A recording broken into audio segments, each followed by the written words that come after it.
Hello all, welcome to the topic presentation, building a facial expression classifier using deep learning. Myself Nikhil Maladi. I am a graduate student at University of Florida. The course instructor for pattern recognition is Dapeng Wu.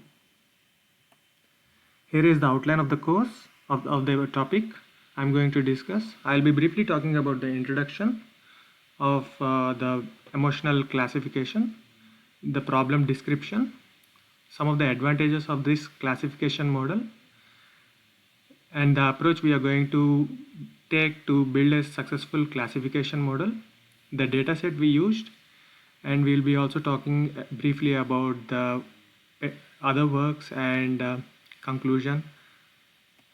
So coming to the introduction, as humans, we exhibit different kinds of emotions. All of the emotions are expressed through our faces. Some of the facial algorithms that are already in use in our day-to-day life are device locks, which we will be using in gadget screen lock, which our face is the face ID, and we'll be also using the facial algorithms in image filters. So in order to enhance the beauty of an image, we use filters in smartphones, and we also use facial algorithms in identifying a particular person and ranking a similar face cuts of a person from an existing database set. This is the problem we are going to discuss. The problem we are trying to address is building a classification model on human facial expressions. Some of the steps include, it's a three-step approach actually. So the first step is face detection, second is features extraction, and the last one is expression classifier. Before going to the approaches, we'll be talking about the advantages of this classification model. So as we can see, the advantages are used in lie detecting systems, wherein the investigation we can get to see the expressions of the person who is the suspect. Based on his facial expressions, we can determine whether the person is lying or saying the truth. We can also use it in active policing, like in CCTV surveillance cameras, wherein we can fed the continuous stream of data into a machine learning algorithm classification model, and based on the content, we can say if there is any suspicious activity going to happen, and accordingly alarm the person over there. Similarly, we can use the facial expression classification model in online exam proctoring. So if at all anyone is trying to malpractice in the exam, we can easily detect using the facial expressions they possess. And it can also be used in business models to identify the feedback of the consumers based on the facial expressions they put. As already mentioned, we take a three-step process. The first one is identifying the face, for which we will be using the hair cascades classification model. Hair cascade classifier superimposes the positive and negative images. The algorithm calculates the difference in sum of pixel intensities on rectangular window regions. We can see the image that contains positive and negative rectangles. Positive rectangles is where objects we are looking for is present. The other classification model to identify the face is HOG. HOG stands for histogram orientation gradient. HOG takes into account gradient orientation and gradient direction. HOG is not a very suitable approach for faces that are too far or too short.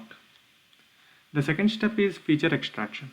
Feature extraction is the process of removing the unwanted parts of the image. It helps in reducing the computing power. Gabor filters are used for study of orientation and magnitude of objects. It is a concept inspired from the human vision system. The third and the final step includes building a good classification model. We'll briefly take a walkthrough of the code we implemented so that it gives a better understanding.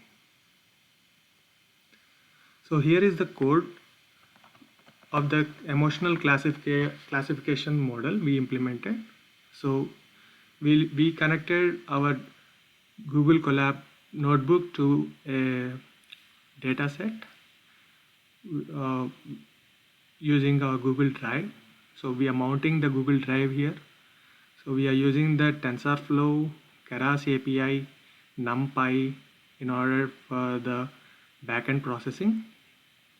The batch size here we used is 128 and the epoch value is 200.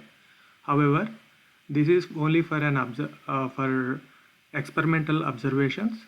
The best performance is obtained when the batch size is 256 and epoch value is 25.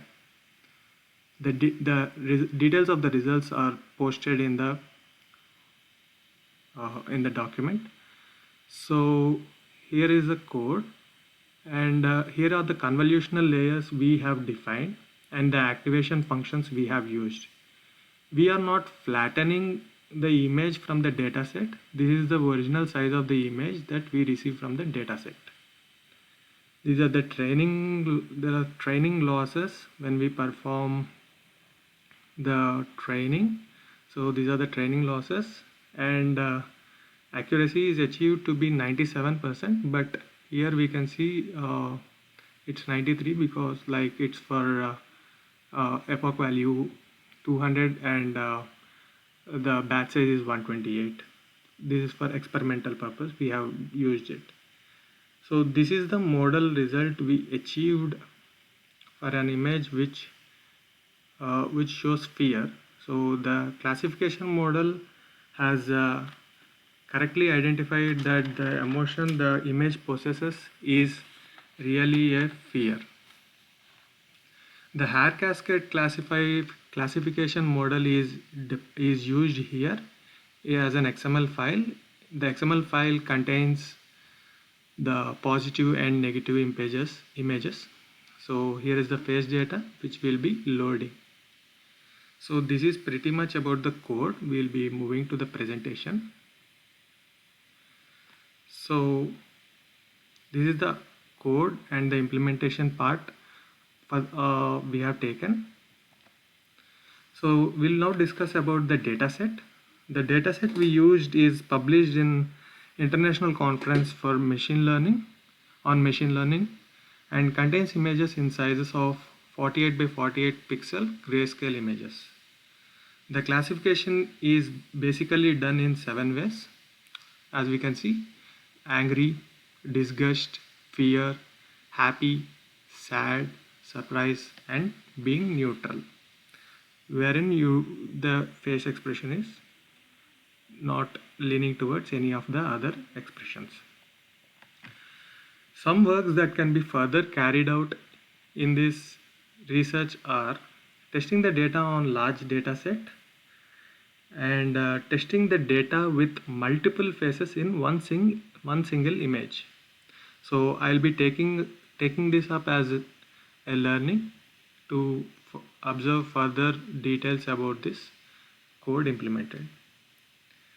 To conclude, the model built performs with good accuracy of over 97% and also shows very high performance, as we have used the best performing algorithmic models in order to build this classification system.